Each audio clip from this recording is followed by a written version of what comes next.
Hello students, आपका बहुत बहुत स्वागत है आपकी अपनी फिजिक्स लैब में। आज हम 12th क्लास में ट्रेवलिंग माइक्रोस्कोप की हेल्प से ग्लास स्लैब का रिफ्लेक्टिव इंडेक्स पता करेंगे। तो इसके लिए अपने को ऑपरेटर्स चाहिए, ट्रेवलिंग माइक्रोस्कोप, और अपने को 3 ग्लास स्लैब चाहिए ताकि हम स्पेक्टिकल को 3 बार करेंगे और फिर अपन फाइनली जो रिफ्लेक्टिव इंडेक्स निकालेंगे वो तीनों का मीन निकालेंगे। और अपने को चाहिए यहाँ पे स्पिरिट लेवल, अपना माइक्रोस्कोप को सही से हम लेवल करने के लिए लाइकोपोडियम पाउडर और वाइट पेपर और पेन। थ्योरी के अंदर देखते हैं हम, सिंपल सी थ्योरी है कि रिफ्लेक्टिव इंडेक्स बराबर क्या हो जाएगा, real thickness of glass slab divide by apparent thickness of glass slab. तो इसके लिए यहाँ पे ये फॉर्मूला दिया जाता है R3 minus R1 divide by R3 minus R2। यहाँ पर R1, R2 और R3 क्या है, रीडिंग है। जो ट्रेवलिंग माइक्रोस्कोप के अंदर जो वर्टिकल स्केल है यहाँ पे अपने को रीडिंग पड़ेंगे R1, R2 और R3। कैसे है, एक बार क्या करेंगे, हम एक पेपर लेकर के उसके ऊपर डॉट लगाएंगे और उसको हम नीचे रखते हैं और उसके ऊपर हम ग्लास स्लैब नहीं लगाएंगे तो हम जो रीडिंग पढ़ेंगे वो रहेगी R1। और जब इस पेपर के ऊपर डॉट लगाने के बाद हम इसके ऊपर ग्लास स्लैब रख देंगे तो ये क्या हो जाएगी, रीडिंग थोड़ी ऊपर आएगी, तो वो कहलाएगी रीडिंग R2। और R3 क्या होगी, पेपर के ऊपर हमने ग्लास स्लैब रख रखा है और ग्लास स्लैब के ऊपर हम लाइकोपोडियम पाउडर डाल करके रीडिंग नोट करेंगे तो ऊपर और रीडिंग बढ़ जाएगी, ये R3 रीडिंग कहलाएगी। तो हमें ग्लास स्लैब का रिफ्रैक्टिव इंडेक्स पता करने के लिए ये तीनों रीडिंग लेनी पड़ेगी, R1, R2, R3। तो इसके लिए हमें क्या करना पड़ेगा, जो अपना ट्रेवलिंग माइक्रोस्कोप है उसकी जो हमें रीडिंग पढ़ना आनी चाहिए। तो हमें क्या पता होना चाहिए, उस स्केल का लिस्ट काउंट क्या है। तो लिस्ट काउंट सिंपली हमें पता है क्या होता है, वह मिनिमम क्वांटिटी जिसको किसी अपरेटस की हेल्प से हम इजीली मेज़र कर सकते हैं वो उसका लिस्ट काउंट कहलाता है। और लिस्ट काउंट कितना है अभी अपन देखते हैं। तो यहाँ पे जो वर्नियर स्केल लगी हुई है ट्रेवलिंग माइक्रोस्कोप में, उसका लिस्ट काउंट हम 2 मेथड से पता करेंगे। पहला अपना फॉर्मूले से और दूसरा भी फॉर्मूला ही है। तो पहला फॉर्मूला क्या, अपना लिस्ट काउंट का फॉर्मूला है मेन स्केल पर एक डिवीज़न की वैल्यू माइनस वर्नियर स्केल पर एक डिवीज़न की वैल्यू। सिंपल सा है, मेन स्केल पर एक डिवीज़न कितना है और उसमें से वर्नियर स्केल पर एक डिवीज़न कितना है उसकी वैल्यू माइनस करनी है। तो मेन स्केल पर एक डिवीज़न की वैल्यू अपने पास आई 0.50 मिलीमीटर और वर्नियर स्केल पर एक डिवीज़न की वैल्यू आई 0.49 मिलीमीटर। तो फाइनली अपने पास लिस्ट काउंट आ जाता है 0.01 मिलीमीटर। तो ये कैसे आई, इसको हम रिलेशन को देखते हैं। तो हमें पता है कि जो मेन स्केल है वहाँ पे क्या होता है, 1 सेंटीमीटर 20 पार्ट के अंदर डिवाइड होता है। नॉर्मली स्केल के अंदर तो 1 सेंटीमीटर 10 में डिवाइड होता है, लेकिन यहाँ पे क्या है, 1 सेंटीमीटर 20 पार्ट में डिवाइड है। तो अपने को एक पार्ट की वैल्यू निकालनी है, एक डिवीज़न की वैल्यू निकालनी है। तो हम लिख रहे हैं 20 डिवीज़न बराबर 1 सेंटीमीटर। तो 20 डिवीज़न बराबर 1 सेंटीमीटर को मैंने मिलीमीटर में बदल लिया है क्योंकि हम सारी कैलकुलेशन मिलीमीटर में करेंगे, मिलीमीटर में ईजिली समझ में आ जाती है। तो 20 डिवीज़न बराबर 10 मिलीमीटर, एक डिवीज़न आ गया अपने पास 10 डिवाइड बाई 20 यानी 1/2 मिलीमीटर, हाफ मिलीमीटर आ गया। तो अपने पास आ गया 0.5 और 0.5 को हम 50 भी लिख सकते हैं, तो 0.50 मिलीमीटर। तो मैंने लिख दिया 0.50 मिलीमीटर। वर्नियर स्केल के एक डिवीज़न की वैल्यू किस तरह से पता करेंगे, तो हमें रिलेशन क्या पता है, वर्नियर स्केल के 50 डिवीज़न जो है मेन स्केल के 49 डिवीज़न के बराबर है। तो बस इससे हम कैलकुलेट कर लेंगे एक डिवीज़न की वैल्यू। तो 50 डिवीज़न की वैल्यू कितनी आ रही है, तो 49 डिवीज़न की जो वैल्यू है रियल में कितनी है, तो एक डिवीज़न 0.5 मिलीमीटर का है, इसको हमने इंटू कर दिया तो ये 49 डिवीज़न की वैल्यू आ गई। अब हम एक डिवीज़न की वैल्यू निकाल रहे हैं वर्नियर स्केल के, तो ये इधर डिवाइड में आ जाएगा। तो ये इसको कैलकुलेट करने पर वर्नियर स्केल के एक डिवीज़न की वैल्यू आ रही है। तो यहाँ पे क्या हो रहा है, 50 से 50 कट हो रहा है और ये अपना बचा 49 डिवाइड बाई 100। तो अपने पास आ रहा है वर्नियर स्केल पर एक डिवीज़न की वैल्यू 0.49 मिलीमीटर। तो अब क्या करना है, 50 में से 49 को माइनस कर लेंगे तो दोनों डिवीज़न का जो गैप है वही अपना लिस्ट काउंट आएगा। तो ये फॉर्मूले से अपने पास लिस्ट काउंट आ गया। एक दूसरा मेथड भी है लिस्ट काउंट पता करने का, क्या है, मेन स्केल पर एक डिवीज़न की value divide by vernier scale पर टोटल नंबर ऑफ डिवीज़न। तो मेन स्केल पर एक डिवीज़न की वैल्यू अपने को पता है 0.50 मिलीमीटर और वर्नियर स्केल पर कितने डिवीज़न है, 50 डिवीज़न है, यानी अपनों ने एक डिवीज़न को 50 डिवीज़न में और बांट दिया है। तो इसको हम डिवाइड करना पड़ेगा 50 से, तो अपने पास फाइनली आ जाएगा 0.01 मिलीमीटर। अगर इसको हम सेंटीमीटर में बदलना चाहे तो हमें 10 से डिवाइड करना पड़ेगा, तो अपने पास आ जाएगा 0.001 सेंटीमीटर। सेंटीमीटर में भी हम कैलकुलेशन कर सकते हैं, लेकिन फिलहाल हम पूरी कैलकुलेशन मिलीमीटर में करते हैं। और हम अच्छे से अपरेटस की ओर चल के इसको फिर से समझते हैं। यस, अब हम आगे अपरेटस की ओर। तो ये अपना ट्रेवलिंग माइक्रोस्कोप है। तो इसको ट्रेवलिंग माइक्रोस्कोप क्यों कहते हैं, क्योंकि ये क्या कर सकता है, अपनी पोजीशन को बदल सकता है, ये मोशन कर सकता है। कितने तरह के कर सकता है, तो ये लेफ़्ट से राइट कर सकता है मोशन, और ये अप डाउन भी हो सकता है इस तरह से, और ये क्या कर सकता है 360 डिग्री भी यहाँ पे रोटेट हो सकता है यूँ इस तरह से। तो और यहाँ पे डबल लेंस लगे हुए हैं, एक ऊपर लगा हुआ है एक नीचे लगा हुआ है, यानी ये कंपाउंड माइक्रोस्कोप है। ऊपर वाला लेंस आइस पीस कहलाता है और नीचे वाला ऑब्जेक्ट पीस कहलाता है। नीचे हम ऑब्जेक्ट को रखते हैं और ऊपर से देखते हैं। और इसके अंदर 2 स्केल है, ये जो हॉरिजॉन्टल स्केल है ये भी अपना वर्नियर स्केल ही है और यहाँ पे भी अपना वर्नियर स्केल ही है। इसके अंदर आपको ये स्क्रू दिख रहे हैं, ये वाले स्क्रू लेवल स्क्रू है। इसकी हेल्प से हम क्या करेंगे, इसका जो स्टेज है उसको हम बिल्कुल हॉरिजेंटली सेट कर सकते हैं। और ये जो स्क्रू दिख रहा है इसको हम टाइट करके यहाँ पे इसको इन दोनों स्क्रू की हेल्प से हम लेफ़्ट टू राइट मोशन करा सकते हैं। और इधर जो स्क्रू है पीछे की तरफ,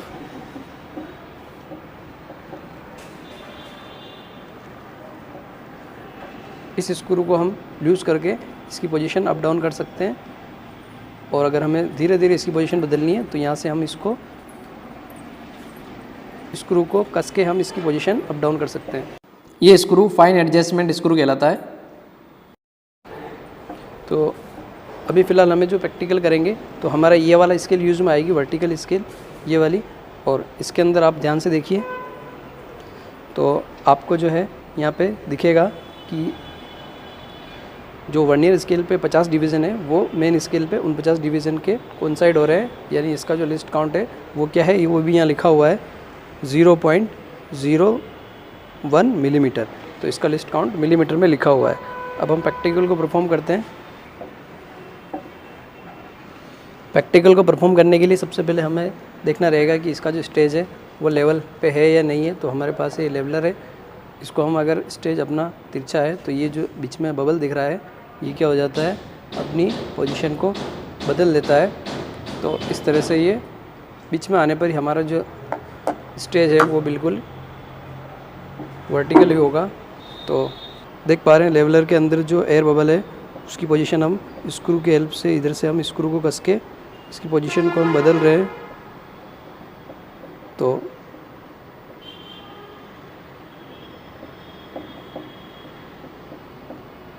दोनों स्क्रू की हेल्प से हम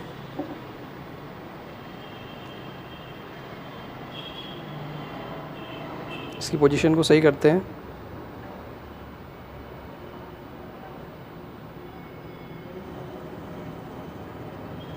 तो इसकी पोजीशन बिल्कुल मिडल में आ गई है। यस, लेवलर की हेल्प से हमने जो इसका स्टेज है उसको हमने हॉरिजॉन्टली सेट कर लिया है पूरी तरह से। अब हम इससे रीडिंग लेनी है तो हमें क्या करना है, ये जो इसके अंदर वर्टिकल स्केल है इसको हम यहाँ से लूज़ करके इसको इसकी मिडल पोजीशन पे रख लेते हैं। तो वैसे इसका कोई यूज़ में नहीं आएगा अभी, तो हम चाहे इसको जहाँ पे इसको रख के एक बार इसको टाइट कर देंगे, फिर हम इसको बदलेंगे नहीं, हम 0 पे भी रख सकते हैं। वैसे ये जो वर्टिकल स्केल है कब यूज़ में आती है, जैसे हमें समझने के लिए ये पेपर है, इस पेपर पे मैंने क्या किया है, एक डॉट लगाया है। इस डॉट को अगर हम यहाँ रखते हैं इस तरह से और इसके अंदर देखते हैं तो 10 टाइम जूम दिखाई देता है और इस तरह का हमें डॉट दिखाई देगा। अब हम क्या करेंगे, इस पोजीशन पे हम क्या करेंगे, रीडिंग नोट करेंगे, यहाँ से इसको ट्रेवल करेंगे। जैसे डॉट का स्टार्टिंग पॉइंट पे हम यहाँ पे इसके अंदर फोकस करेंगे और हम जब रीडिंग पढ़ेंगे तो जैसे यहाँ पे रीडिंग आएगी उसको बोलेंगे इनिशियल रीडिंग।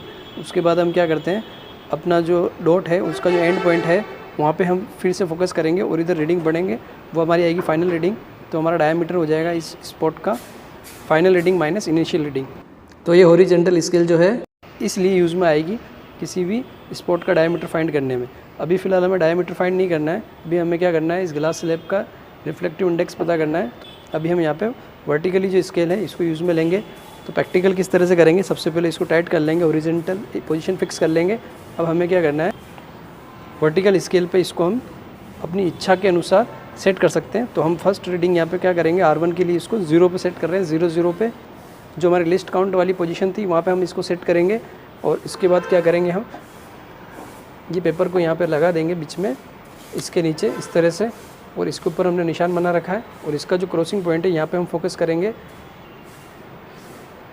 और इस स्क्रू की हेल्प से हम क्या करेंगे, ये जो हमारा माइक्रोस्कोप है इसकी पोजीशन सेट करेंगे। ये कहलाता है रेक्टिपिनियल अरेंजमेंट। तो इससे हम स्पॉट को देखेंगे और इसको बिल्कुल क्लियर देखने की कोशिश करेंगे। तो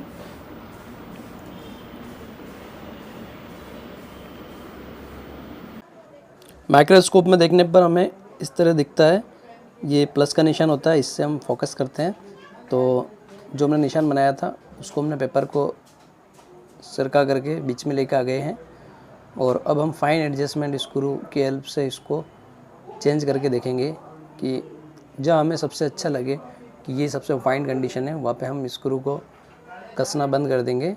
तो हम उसकी पोजीशन को बदल रहे हैं, कस रहे हैं। और तो यहाँ पे देख पा रहे हैं इसके अंदर माइनर सा चेंज आता जा रहा है, क्योंकि जो यहाँ पे ट्यूब है दोनों लेंस के बीच की, वो उनके बीच की दूरी कम ज़्यादा होती है।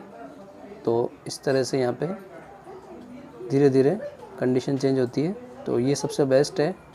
अब हम इसको रोटेट करना बंद कर रहे हैं और हम रीडिंग पढ़ेंगे। तो मेन स्केल की अपन रीडिंग पढ़ते हैं। तो मेन स्केल पे 0 आ रहा है, जैसे 0 से ऊपर जा रही है वर्नियर स्केल, तो जो बीच में गैप है उसको हम वर्नियर स्केल के अंदर कवर करेंगे। तो मेन स्केल रीडिंग होगी हमारी 0, ये 0 रीडिंग। उसके बाद वर्नियर स्केल के अंदर कौन सा डिवीज़न जो है बेस्ट कोइंसाइड हो रहा है, तो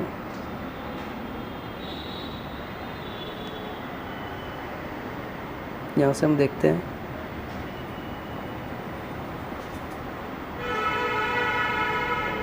ये भी नहीं हो रहा है, ये वाला सबसे बेस्ट कोइंसाइड हो रहा है। तो ये अपना 45, तो वर्नियर स्केल का डिवीज़न हो गया 45 नंबर वाला डिवीज़न जो है मेन स्केल के किसी एक सामने वाले डिवीज़न से अच्छे से कोइंसाइड हो रहा है। तो अपनी रीडिंग हो जाएगी मेन स्केल पे 0 और वर्नियर स्केल का डिवीज़न हो गया 45। ये हमारी R1 रीडिंग हो गई।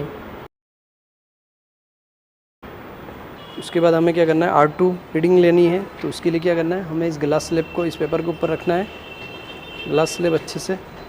अब हमें इसकी रीडिंग देखनी है, तो हम इसको थोड़ा सा ऊपर चलाएंगे यहाँ से, इसको लूज़ करके, और इसमें देखेंगे। अब हमें ध्यान रखना है कि हमें रेक्टिपिनियल जो अरेंजमेंट है इसको नहीं डिस्टर्ब करना है, इसको हमें हिलाना नहीं है, बस फर्स्ट रीडिंग में इसको हिलाना है, फिर उसके बाद पूरा प्रैक्टिकल में ये सेम रहेगा।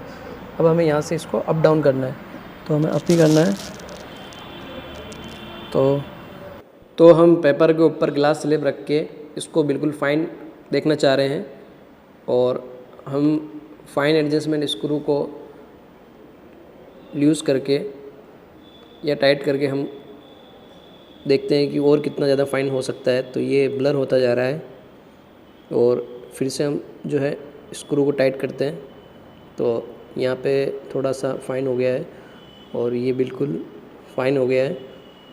अब यहाँ से हम ज़्यादा नीचे जाएंगे तो फिर से ये ब्लर होता जा रहा है। तो ये इस तरह से हम कंफर्म हो गए कि जो अपनी पहले रीडिंग आ रही थी वही बिल्कुल फाइन कंडीशन थी। यहाँ पे थोड़ा सा और ऊपर आते हैं, तो ये अपना फाइन कंडीशन है, यहाँ पे हम रीडिंग नोट करेंगे। तो यहाँ पे आप देख पा रहे हैं मेन स्केल की रीडिंग क्या होगी। तो मेन स्केल की रीडिंग होगी अपना जहाँ पे वर्नियर स्केल है उसका जो 0 है वो मेन स्केल की जहाँ पे टच हो रहा है वो अपना मेन स्केल की रीडिंग होगी। तो यहाँ पे हम थोड़ा सा इसको जूम कर लेते हैं। तो देख पा रहे हैं मेन स्केल की रीडिंग क्या होगी, जहाँ वर्नियर स्केल का 0 कोइंसाइड हो जाए, यहाँ पे हमें पढ़नी मेन स्केल में। यहाँ पे तो देखो क्या है, यहाँ पे 0 है और यहाँ 1 है, यानी कि 10 मिलीमीटर है। 0 millimetre, 1 millimetre, 1.5, 2 millimetre, 3 millimetre, 4 millimetre, और यहाँ अपने 5 मिलीमीटर है, यानी आधा सेंटीमीटर हो गया। 5 मिलीमीटर के बाद देख पा रहे हैं ये 5.5 मिलीमीटर और 6 मिलीमीटर, 5.5 मिलीमीटर और 6 मीटर, 5.5 मिलीमीटर और 6 मिलीमीटर के बीच में आ रही है। तो अपनी मेन स्केल रीडिंग हो जाएगी। नीचे वाली हम लेंगे 5.5 मिलीमीटर, और ये बीच में जो गैप आ रहा है थोड़ा सा यहाँ वाला, ये हम वर्नियर स्केल के अंदर कवर करेंगे। थोड़ा सा और इसको बड़ा करें तो देख पा रहे हैं अपनी जो रीडिंग है वो 5.5 मिलीमीटर से थोड़ी सी ऊपर है। तो हम 5.5 मिलीमीटर मेन स्केल पे ले रहे हैं, और वर्नियर स्केल पे हम इसको देखते हैं कि कौन सा डिवीज़न कोइंसाइड हो रहा है बेस्ट। तो यहाँ से देखते हैं कौन सा डिवीज़न बेस्ट कोइंसाइड हो रहा है। तो इधर भी नहीं आ रहा है, और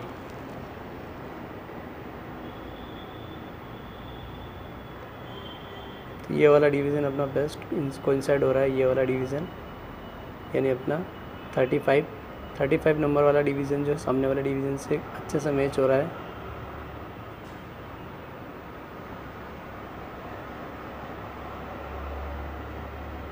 सेकेंड रीडिंग लेने के बाद हम थर्ड रीडिंग लेंगे। तो उसके लिए हम यूज़ में लेंगे लाइकोपोडियम पाउडर। तो इसको किस तरह से लगाना होता है, सिंपली इस तरह से उंगली पे लेना है और इसको हमें यहाँ पे लगा देना है थोड़ा सा। तो ये अपना पाउडर इस पर आ गया है। अब हम इस पाउडर के ऊपर फोकस करेंगे। हम फिर से यहाँ से इसकी पोजीशन चेंज करेंगे और अप साइड में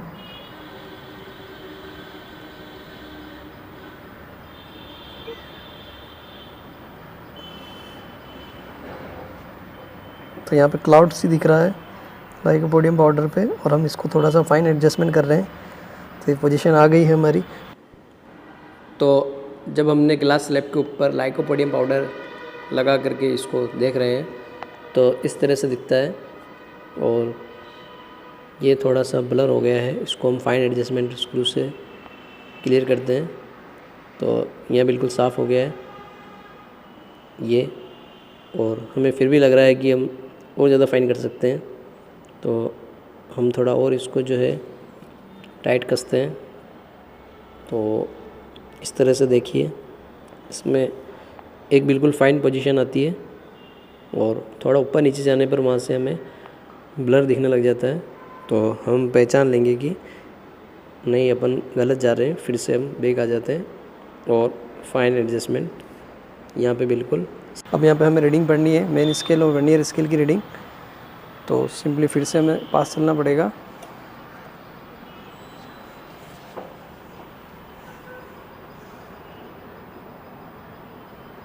तो यहाँ पे अब हम रीडिंग पढ़ते हैं। तो यहाँ पे मेन स्केल की रीडिंग देख पा रहे हैं, यहाँ 1 लिखा हुआ है। इसको अगर मिलीमीटर में समझे तो ये कितना हो जाएगा, 10 मिलीमीटर, और ऊपर 2 लिखा हुआ है यानी 20 मिलीमीटर। और इन दोनों के बीच में जो लाइन है ये अपनी हो जाएगी 15 मिलीमीटर यानी 1.5 सेंटीमीटर। और मिलीमीटर में गिनेंगे हम। आगे देखिए तो 15 मिलीमीटर, उसके बाद ये छोटी लाइन जो है 15 के बाद ये 0.5 हो जाएगी, 15.5 मिलीमीटर, और ऊपर चले गए अपन तो ये यहाँ पे 16 मिलीमीटर हो गए। तो 16 मिलीमीटर के बाद एक डिवीज़न और आ रहा है, तो 16.5 मिलीमीटर हो जाएगा अपना मेन स्केल रीडिंग ऊपर वाला। इससे ऊपर चलते हैं अपन, ये वाला, ये 16.5 मिलीमीटर, और ऊपर अपने 17 मिलीमीटर है। तो अपना जो वर्नियर स्केल का 0 है 16.5 और 17 के बीच में है, तो हम नीचे वाला ही पढ़ते हैं। बाकी जो गैप है उसको हम वर्नियर में कवर करेंगे। तो मेन स्केल रीडिंग हो रही है अपने 16.5 मिलीमीटर। अब वर्नियर स्केल का कौन सा डिवीज़न सामने वाले किसी डिवीज़न से कोइंसाइड हो रहा है, तो यही हो रहा है। देखिए ऊपर वाले कोई भी नज़र नहीं आ रहे हैं, तो यहाँ से अपना ये चौथे नंबर वाला जो डिवीज़न है ये वाला, ये सामने वाले से बेस्ट कोइंसाइड हो रहा है। तो वर्नियर का डिवीज़न हो जाएगा 4। ऊपर आप चलिए, देखिए यहाँ पे, इधर देखिए ध्यान से, एक भी डिवीज़न किसी से कोइंसाइड नहीं हो रहा है। थेट तक हम देखते हैं ऊपर तक 50 डिवीज़न हम चेक करेंगे, तो यहाँ कहीं पे भी अपना कोइंसाइड नहीं हो रहा है। देखिए ऊपर तक, तो बेस्ट कोइंसाइड अपना 4th वाला ही हो रहा है। यहाँ ऊपर तक आप चलिए, यहाँ पे भी कहीं नहीं हो रहा है ना। तो सब हमने चेक किया अच्छे से, 50 डिवीज़न को चेक किया है। और अब बिना नीडल की हेल्प से हम देखते हैं सेल्फ। तो वर्नियर स्केल का 0 कहाँ हो रहा है, मेन स्केल के 16.5 डिवीज़न के बाद थोड़ा ऊपर जा रहा है।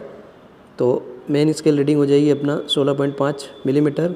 और वर्नियर स्केल का डिवीज़न कौन सा आ रहा है, तो चौथे नंबर वाला जो डिवीज़न है, और मेन स्केल का जहाँ 19 मिलीमीटर हो रहा है वहाँ पे ये कोइंसाइड हो रहा है।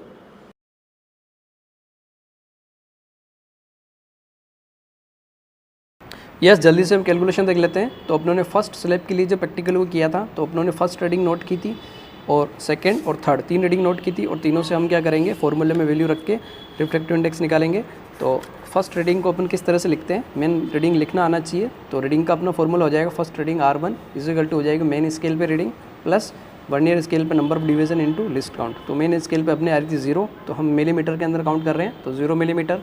और वर्नियर स्केल पे डिवीज़न आ रहे थे अपने 45, तो लिस्ट काउंट होता है मिलीमीटर के अंदर 0.01 मिलीमीटर। इनको इंटू करेंगे अपन, तो अपने पास आ रहा है 0.45, और ये 0 आ रहा है मेन स्केल पे। तो टोटल रीडिंग हो जाएगी अपनी R1 main scale reading plus vernier scale reading यानी 0.45 मिलीमीटर। अब R2 रीडिंग की बात करते हैं। तो मेन स्केल पे अपन रीडिंग आ रही थी 5.5 मिलीमीटर, और नंबर ऑफ डिवीज़न आ रहे थे 35। इसको अपन LC से इंटू करेंगे, तो अपने पास आ जाती है 0.35, और इसको अपन ऐड करते हैं मेन स्केल रीडिंग के अंदर, तो अपने पास हो जाता है 5.85 मिलीमीटर। R3 रीडिंग की बात करते हैं, तो वही अपना main scale reading plus number of division into LC। तो मेन स्केल आ रहा है अपना 16.5 मिलीमीटर, और नंबर ऑफ डिवीज़न आ रहा है 4, इसको एलसी से इंटू करेंगे तो ये हो जाएगा 0.4 और टोटल रीडिंग हो जाएगी अपनी 16.54 मिलीमीटर। R1 R2 और R3 की वैल्यू फॉर्मूले में रखते हैं तो अपने पास रिफ्रैक्टिव इंडेक्स आ जाता है। तो सिंपली इसको रख के माइनस करके अपन डिवाइड करेंगे तो अपने पास आ रहा है रिफ्रैक्टिव इंडेक्स 1.5051। ये क्या होती है, यूनिटलेस होती है। तो फर्स्ट स्लैब के लिए अपने पास रिफ्रैक्टिव इंडेक्स आ गया। फर्स्ट स्लैब के लिए प्रैक्टिकल को करने के बाद हम सेकंड और थर्ड स्लैब के लिए भी करेंगे। तो जब हम दूसरा स्लैब लेकर के R1 रीडिंग निकालें तो यहाँ पे मेरी स्केल रीडिंग आ रही थी 0 और नंबर ऑफ डिवीज़न 35 आ रहे थे। इसको एलसी से इंटू किया तो ये टोटल रीडिंग हो जाती है 0.35 मिलीमीटर। और R2 रीडिंग जब आई थी अपनों ने क्या किया था, ग्लास स्लैब रख दिया था पेपर के ऊपर, तो R2 रीडिंग कहलाती है। तो यहाँ पे सेकंड टाइम जब हम कर रहे थे दूसरे ग्लास स्लैब से तो मेन स्केल पे आई थी 5.5 मिलीमीटर और नंबर ऑफ डिवीज़न आ रहे थे अपने पास 20 और इन दोनों को सोल्व करने पर ये आ रहा है अपने पास 5.70 मिलीमीटर। और R3 रीडिंग आई थी मेन स्केल पे 16 मिलीमीटर और वर्नियर स्केल पे अपने पास आ रही है 22 डिवीज़न आ रहे थे। तो इसको एलसी से इंटू करेंगे तो अपने पास आ जाएगा 0.22 मिलीमीटर। इन दोनों को ऐड कर देंगे तो अपने पास आ रहा है 16.22 मिलीमीटर। अब R1 R2 R3 की वैल्यू अपन रखते हैं तो सेकंड क्लास स्लैब के लिए अपने पास रिफ्रैक्टिव इंडेक्स आ जाता है μ2 बराबर 1.5085। ये क्या होता है, यूनिटलेस होता है। फिर से प्रैक्टिकल को हम रिपीट करेंगे थर्ड ग्लास स्लैब के लिए। तो फर्स्ट रीडिंग अपने पास आई थी 0.30 मिलीमीटर। किस तरह से, मेन स्केल पे 0, वर्नियर स्केल पर अपने पास 30 डिवीज़न आ रहे थे तो एलसी से इंटू करने पर ये R1 आ जाती है। R2 देखना, मेन स्केल पर रीडिंग आई थी अपने पास 5.5 मिलीमीटर और वर्नियर स्केल पर 10 डिवीज़न आ रहे हैं तो दोनों हो जाएंगे अपने पास 5.60 मिलीमीटर। और R3 रीडिंग हो रही थी अपने पास मेन स्केल पे 16 और वर्नियर स्केल पे 0। ये रीडिंग किस तरह से आती है, ये रीडिंग थोड़ी सी समझना है इसको।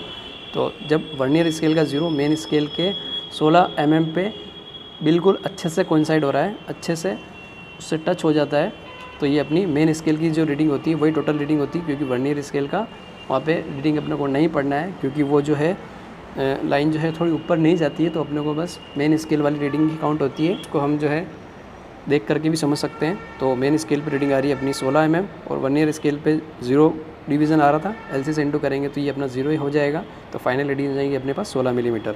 और जब थर्ड ग्लास स्लैब के लिए अपन रिफ्लेक्टिव इंडेक्स पता कर रहे हैं तो इसको बोलेंगे μ3। फॉर्मूला भी रहेगा third reading minus first reading और third reading minus second reading. तो इसके अंदर वैल्यू पुट करके अपन सोल्व करते हैं तो अपने पास आ रहा है 1.5096। तो ये भी यूनिटलेस है। तो ग्लास का जो रिफ्रैक्टिव इंडेक्स निकालेंगे हम तो फॉर्मूला रहेगा अपना, जो तीनों स्लैब के लिए हम दोनों निकाला उनको अपन ऐड करके 3 से डिवाइड कर देंगे तो अपने पास फाइनली आ जाएगा। तो रिफ्रैक्टिव इंडेक्स इन तीनों को हम ऐड कर रहे हैं और 3 से डिवाइड कर रहे हैं तो अपने पास आ रहा है 1.5077। ये तो बड़े आराम से हमने कैलकुलेशन भी देखी और इसको हम किस तरह से ऑब्जर्वेशन टेबल में फिलअप करेंगे इसको समझेंगे। यस, हमने प्रैक्टिकल को परफॉर्म किया। अब ऑब्जर्वेशन टेबल किस तरह से बनाते हैं, तो सिंपली सीरियल नंबर और उसके बाद अपना रीडिंग R1 का मतलब विदाउट ग्लास स्लैब जो हम रीडिंग ले रहे थे, उसके बाद रीडिंग R2 मतलब विद ग्लास स्लैब, जब पेपर के ऊपर हम ग्लास स्लैब रख के रीडिंग ले रहे थे, उसके बाद रीडिंग R3 मतलब लाइकोपोडियम पाउडर जब हम स्लैब के ऊपर लगा करके रीडिंग नोट कर रहे थे। और ये तीनों जो रीडिंग है अपने ने मिलीमीटर के अंदर ली है। और फिर यहाँ पे अपन रियल थिकनेस लिखेंगे R3 माइनस R1 और उसके बाद apparent thickness R3 minus R2 और लास्ट में अपना रिफ्रैक्टिव इंडेक्स का formula R3 minus R1 divide by R3 minus R2। तो सबसे पहले अपनों ने प्रैक्टिकल को परफॉर्म किया था फर्स्ट स्लैब के लिए, तो R1 R2 R3, इसके बाद अपनों ने फॉर्मूले के अंदर वैल्यू रखी और फाइनली अपने पास रिफ्रैक्टिव इंडेक्स आया था 1.5051।